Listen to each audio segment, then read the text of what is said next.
Wing Commander Martin Withers eased the Vulcan B.2 down onto the wide-awake runway at 5:52 in the morning on May 1st, 1982. Brakes glowing, fuel reserves measured in minutes. XM607 had been airborne for 15 hours and 45 minutes. Behind him in the cramped rear cabin, his navigators were still hunched over their charts, hands shaking from caffeine, dexedrine, and the dawning recognition that they had just bombed Port Stanley Airfield from a distance no one outside Bomber Command had ever attempted in anger. The aircraft type had been declared obsolete the year before. The runway in the Falklands lay 8,000 miles south of RAF Waddington. By every reasonable measure of the late 20th century, what had just happened should not have been possible. At Northwood, the Commander-in-Chief Fleet, Admiral Sir John Fieldhouse, took the signal at his underground headquarters in the Hertfordshire countryside. The single-word codeword was superfuse. It meant one 21 bomb stick had been delivered across the runway at Stanley, with at least one direct hit on the strip itself. Fieldhouse passed it to Whitehall. By 8 o'clock that morning, the duty officer at the Cabinet Office briefing room had walked the news up to Margaret Thatcher's flat above number 10. The Prime Minister, who had spent the previous fortnight defending the dispatch of the task force against critics in her own cabinet, asked for the message to be read to her twice. The Argentine military junta in Buenos Aires received its version of events through quite different channels. Brigadier General Mario Menendez, military governor of the island since the invasion on April 2nd, was woken by the detonations and the secondary explosions from the airfield's fuel dump. His staff officers initially assumed they were under attack from carrier-based Sea Harriers off HMS Hermes. When daylight came and the crater on the runway was measured, that theory collapsed. Sea Harriers carried 1,000-pound bombs in pairs, not in sticks of 21. Someone somewhere had flown a heavy bomber to the South Atlantic. The nearest British airfield the Argentines had thought capable of supporting such a strike was Ascension Island, 3,800 nautical miles to the north. The mathematics did not work. The Avro Vulcan had entered RAF service in 1956. It had been designed by Roy Chadwick's team at Avro to carry the Blue Danube free-fall atomic bomb to Soviet cities, taking off from East Anglian airfields and routing over the North Cape. By 1982, the V-Force nuclear role had passed to the Royal Navy's Polaris boats out of Faslane. The Vulcans were being retired squadron by squadron. The aircraft that struck Stanley belonged to 44, 50, and 101 squadrons, all under sentence of disbandment. The crews had been told their working lives in the cockpit were measured in months. None of them had ever flown a conventional bombing mission. None of them had refueled in the air for a decade since the probes had been removed and sealed shut years before. The story of how a Cold War nuclear delta wing, designed to strike Sverdlovsk, ended up cratering a runway in the South Atlantic is not a story of aviation. It is a story of 3 weeks of frantic improvisation at High Wycombe, Marham, and Waddington, of probes scavenged from museums and scrapyards, of a refueling plan so complex that the wing commander running the operation later admitted he had drawn it on the back of a signals pad, and could not at first make the numbers close. In London, the Chiefs of Staff Committee asked one question above all others. Could it actually be done? The question landed on the desk of Air Vice Marshal Michael Knight, air officer commanding one group at RAF Bawtry on the morning of April 9, 1982. The Joint Intelligence Committee in Whitehall had just circulated its assessment that the Argentines were reinforcing Stanley Airfield with Mirage 3 interceptors and possibly Skyhawks. If those fast jets could operate from a hard runway 8,000 miles south, the Sea Harriers of the approaching task force would face combat air patrols flying from a sanctuary they could not reach. Admiral Sir Henry Leach, First Sea Lord, had already told Thatcher that the Navy could retake the islands. He had not promised it could do so against a properly defended airfield. Knight summoned Group Captain John Laycock from Waddington. The brief was simple in language and almost impossible in execution. Find out whether the Vulcan force, currently being run down for disposal, could put bombs on Stanley Airfield. The aircraft would have to fly from Ascension since no closer base existed. The round trip was just under 7,000 nautical miles. The Vulcan's unrefueled range was around 4,000. Every probe, every Victor tanker, every drop of aviation fuel south of the equator would have to be choreographed with the precision of a ballet score, and the score did not yet exist. At Marham in Norfolk, the Victor K.2 tankers of 55 and 57 squadrons were the only fleet capable of supporting the mission. They had been built as nuclear bombers in the 1950s, converted to tankers in the 1960s, and were now the RAF's sole long-range air refueling asset. Their commander, Group Captain Jeremy Price, calculated that a single Vulcan strike would require 11 Victor sorties.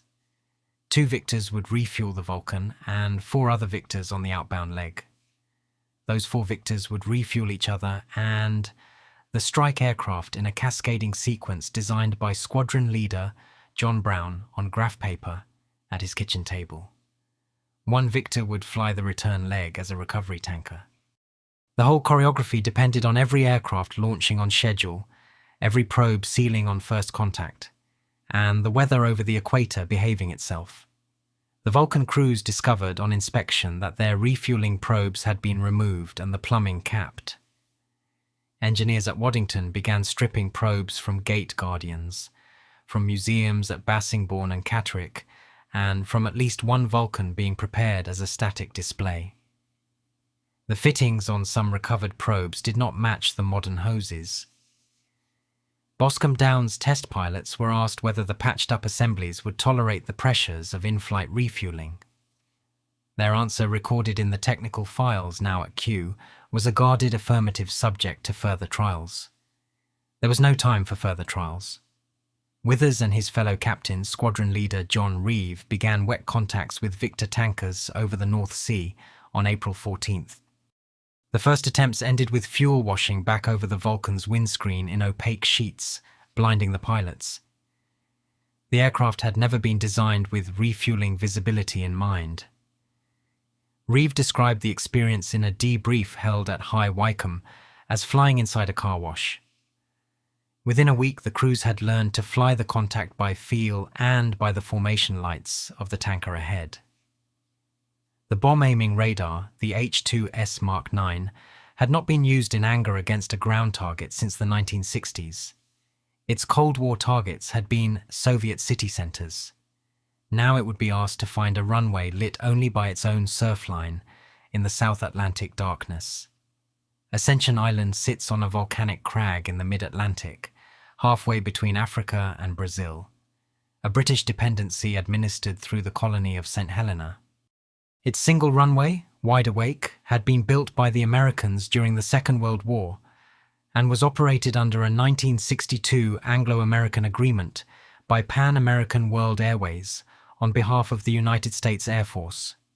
By the 3rd week of April 1982, it had become, in pure tonnage of aircraft movements, the busiest airfield in the world.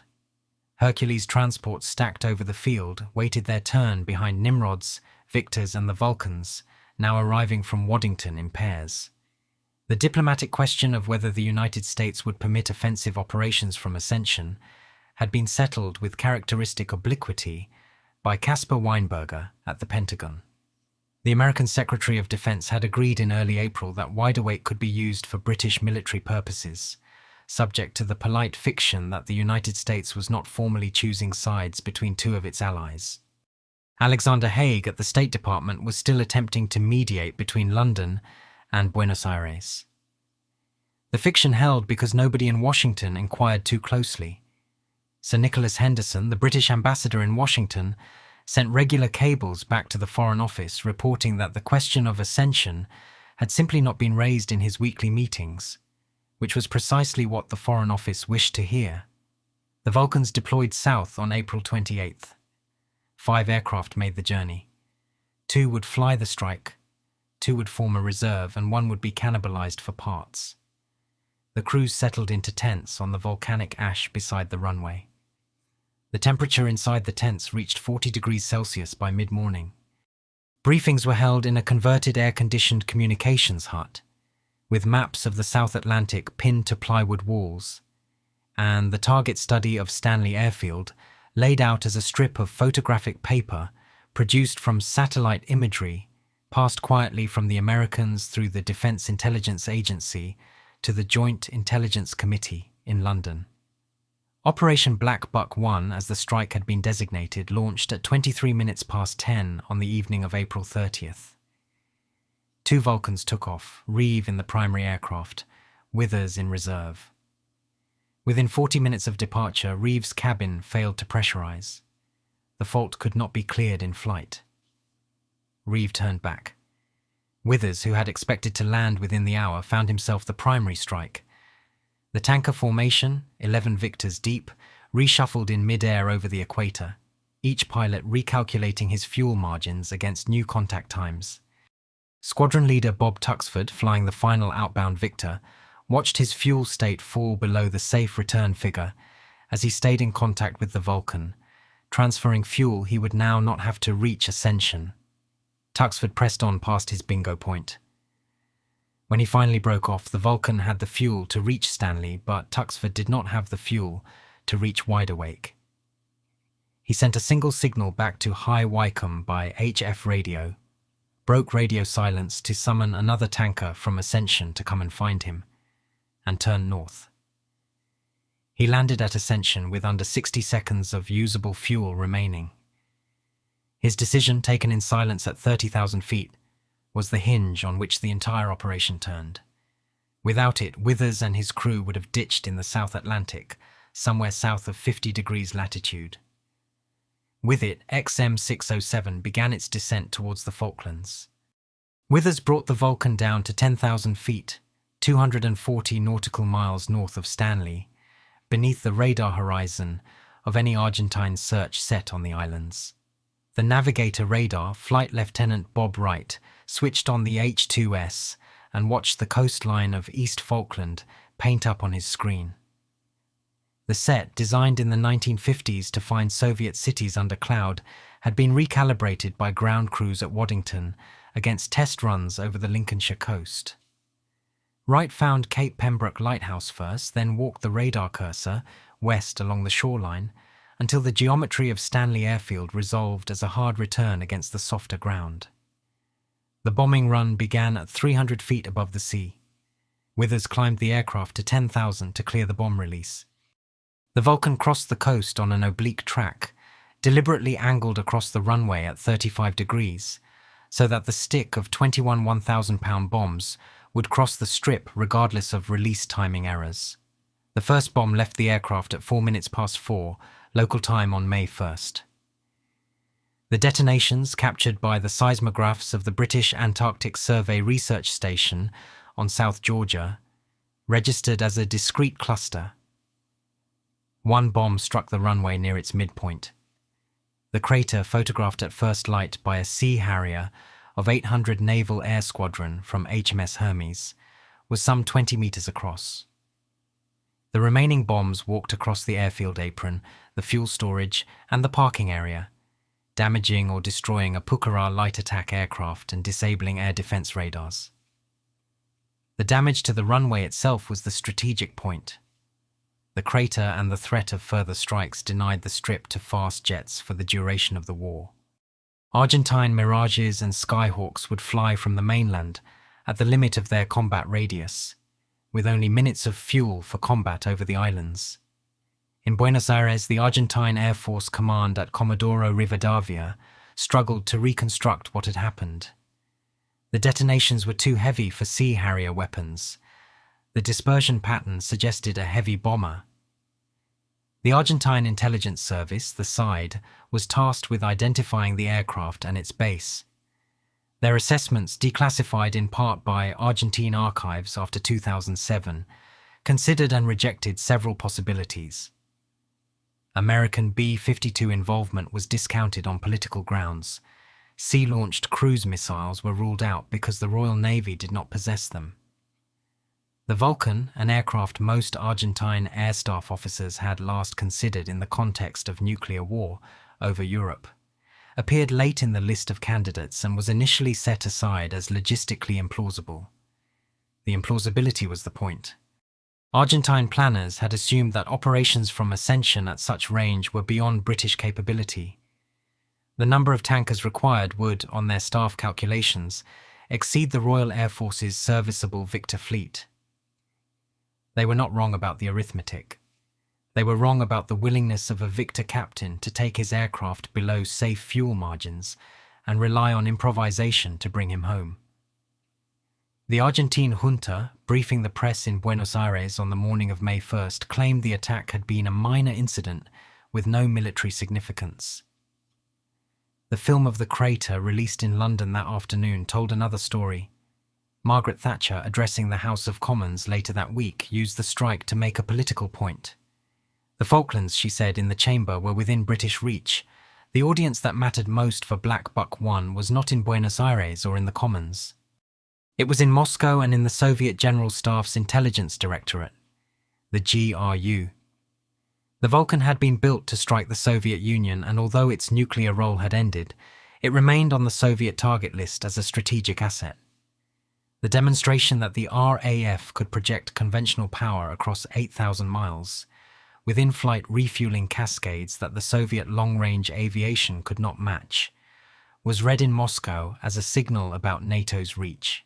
Sir Curtis Keeble, the British ambassador in Moscow until the previous summer, observed in a Foreign Office minute that Soviet military attachés in London were unusually persistent in seeking details of the operation in the weeks after. The Joint Intelligence Committee, chaired by Sir Anthony Ackland, considered the Soviet dimension at its meeting of May 6th. The committee's assessment, parts of which were declassified at Kew in 2012, concluded that the operational message of Black Buck would be absorbed in Moscow as a reminder of British technical capacity at a moment when the Soviet leadership under Leonid Brezhnev was preoccupied with Poland and Afghanistan. The committee noted with some satisfaction that the demonstration had cost Britain comparatively little and had been achieved with aircraft already scheduled for the scrapyard. The political utility of the strike within Whitehall was harder to quantify, but obvious to those who watched the corridors. The Chief of the Defence Staff, Admiral Sir Terence Lewin, had argued from the first days of the crisis for visible action.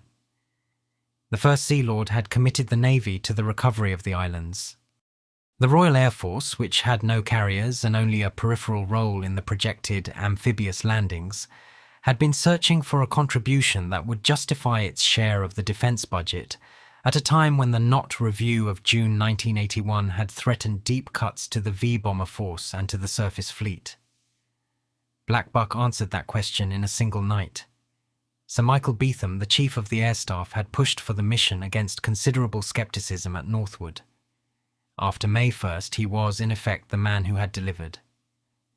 The campaign continued with further Black Buck missions through May and into June. 2 more strikes hit the airfield. 2 attempted strikes against Argentine air defense radars used Shrike anti-radiation missiles, sourced urgently from American stocks, and fitted to underwing pylons on the Vulcans by engineers improvising mounting brackets at Wide Awake. The Shrike strikes damaged a Westinghouse TPS-43 radar but did not destroy it.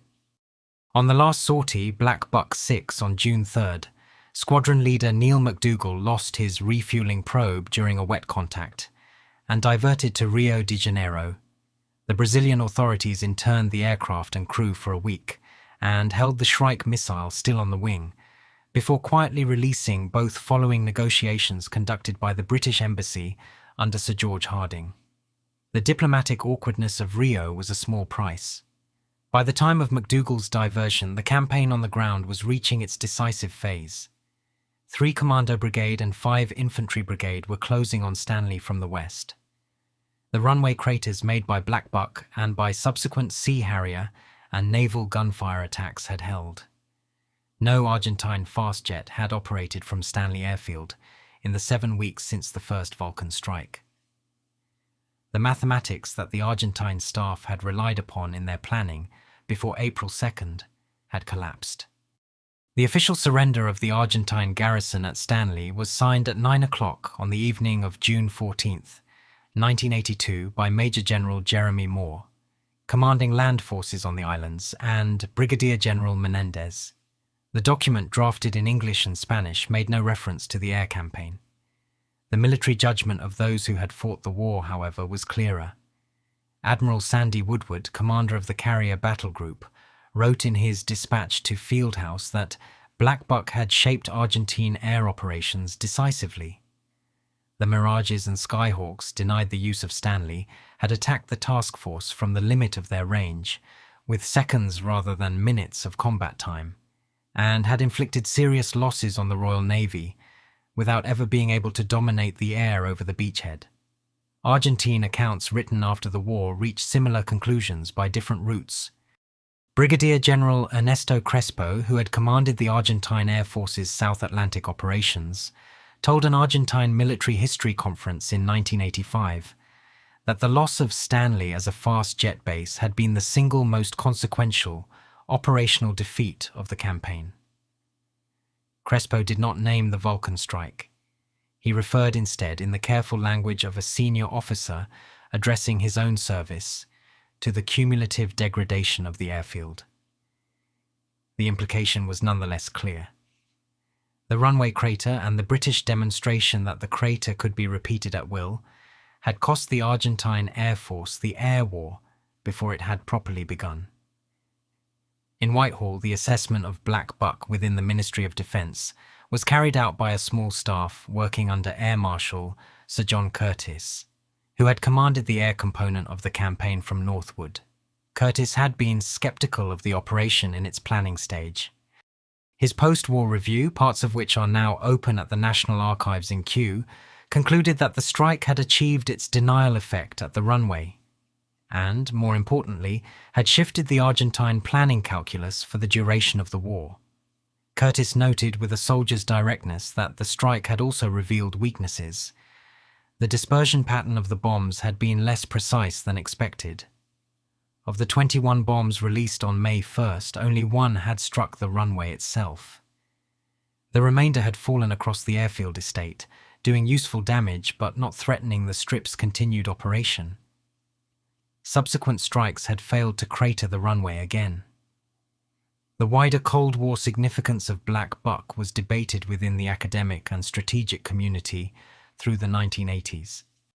Professor Lawrence Freedman, then at King's College London and later commissioned to write the official history of the campaign, argued in articles in International Affairs that Black Buck demonstrated the continued utility of long-range conventional air power in an era dominated by intercontinental nuclear forces. The argument fed into the 1984 statement on the defence estimates and contributed to the eventual decision to retain a long-range strike capability in the Royal Air Force after the Vulcan's retirement. The aircraft that had cratered Stanley Airfield was withdrawn from service on March 31st, 1984, less than 2 years after its final operational sortie. Withers, by then a station commander, attended the disbandment parade at Waddington. The crews of XM607 and the supporting Victors received a mixed harvest of recognition. Withers was awarded the Distinguished Flying Cross on October 8, 1982. Tuxford, whose silent decision over the equator had saved the operation, received the Air Force Cross. Group Captain Price, the senior Victor commander at Wideawake, received the Commander of the Order of the Bath. The aircrew of the strike Vulcan were each mentioned in dispatches. The honours list, when read against the operational record, drew quiet criticism within the V-Force. Some serving officers felt that Withers, having flown the only successful strike on its first attempt and having brought the aircraft back across 8,000 miles, ought to have received a higher decoration. Air Marshal Beetham asked about the matter in a 1990 interview with the historian Roger Annett, declined to be drawn. The aircraft themselves were dispersed. XM607, the strike Vulcan, was flown to RAF Waddington in 1983 and placed on display at the main gate, where it remained at the entrance to the station for the remainder of the Cold War and beyond. XL391, which had flown Black Buck 4, ended its days at Blackpool Airport before being scrapped. XM597, which had diverted to Rio with McDougall, was returned to the United Kingdom in late June 1982 and retired the following year. The disposal of the V-Force, which had begun before the Falklands, continued through 1983 and 1984. 3 squadrons disbanded in succession. The last operational Vulcan sortie was flown on March 17, 1984. The strategic deterrent role had passed to Polaris and would pass in due course to Trident, then under development under the agreement reached between Thatcher and Jimmy Carter in 1980 and confirmed with Ronald Reagan in March 1982, 6 weeks before the Argentine invasion. The Cold War context for Black Buck mattered in ways that were not always obvious at the time.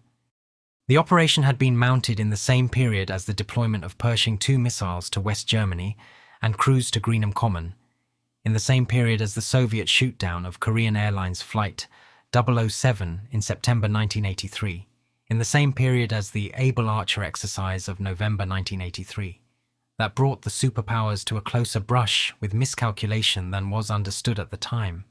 The British government under Thatcher was committed to a hawkish line within NATO. The Falklands had, among other consequences, demonstrated that Britain retained the will and the capacity to fight a sharp conventional war at long range. Sir Geoffrey Howe, then Chancellor of the Exchequer, observed in his memoirs that the operation had altered the way British defence spending was perceived by the Soviet Union, by the United States and by the British public.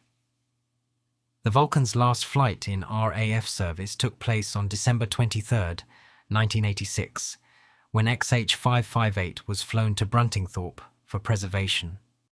The aircraft was restored to flight by enthusiasts 20 years later and made its final flight in October 2015, a museum piece in the air. The mission profile that had taken XM607 from Waddington to Stanley would not be flown again. The Victor Tanker Force, which had made it possible, was retired in 1993.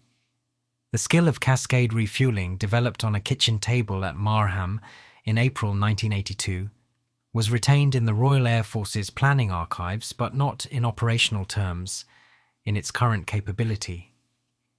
The papers of the operation, released in stages from the National Archives at Kew from 2012 onwards, reveal a planning effort whose improvised quality has not been overstated in the public accounts. The signals between High Wycombe, Northwood and Ascension show officers working without precedent, calculating fuel transfers in their heads against a clock running down to the launch of the task force from Portsmouth. The handwritten amendments on the original air tasking order for Black Buck 1, preserved in AIR 8/2853 at Kew, include a marginal note in Squadron Leader John Brown's hand reading simply, "Needs another tanker." The note is undated. The amendment that followed it added a Victor to the launch wave. Without it, Tuxford would not have had the fuel margin to make his decision over the equator. The reaction in Argentina has been less fully studied. The Argentine military archives, partially opened since the return to civilian government in 1983, contain references to a post-war commission of inquiry chaired by Lieutenant General Benjamin Rattenbach. The Rattenbach report, completed in 1983 and made public in 2012, was severely critical of the Argentine High Command's planning, including its assumption that the British could not project air power to the islands. The Vulcan strike is referred to in the report, not by name but as an event that had not been foreseen and which the Air Force had been unable to counter. The report ascribes responsibility for the strategic miscalculation jointly to the junta of Galtieri, Anaya, and Lamidoso, all of whom were court-martialed after 1983. The historiography of Black Buck has settled into a pattern over the 4 decades since the event. Some authors, notably Rowland White in Vulcan 607, have emphasized the operational drama and the human story of the cruise. Others, particularly Freedman in the official history, have placed the operation in the wider strategic context of the campaign and questioned whether the runway denial could not have been achieved more economically by carrier air power. The argument has not been settled. The records suggest that Sea Harrier sorties alone could not have produced the same demonstration effect, and that the political utility of the strike, for Thatcher and for the Chiefs of Staff, lay precisely in its visible scale. The aircraft, the men, and the operation have entered the institutional memory of the Royal Air Force as a benchmark of long-range strike planning. The phrase that recurs in the unit histories at RAF Waddington is not heroic. It is procedural. The mission, the histories say, was completed within the limits of the equipment, the fuel, and the time available. Withers asked in a 2002 interview by the BBC's Mark Urban what he had felt on landing at Wideawake on the morning of May 1st, answered that he had felt mostly tired and slightly surprised that the aircraft had got him home. The bomb that fell on the runway at Stanley Airfield was the work of an obsolete aircraft, a depleted tanker force, a probe scavenged from a museum, and the willingness of one victor captain to fly past his bingo point in the dark. The Argentine commanders, given the same equipment and the same problem, did not believe it could be done. They were wrong by a single bomb, dropped at 4 minutes past 4 in the morning, 8,000 miles from home.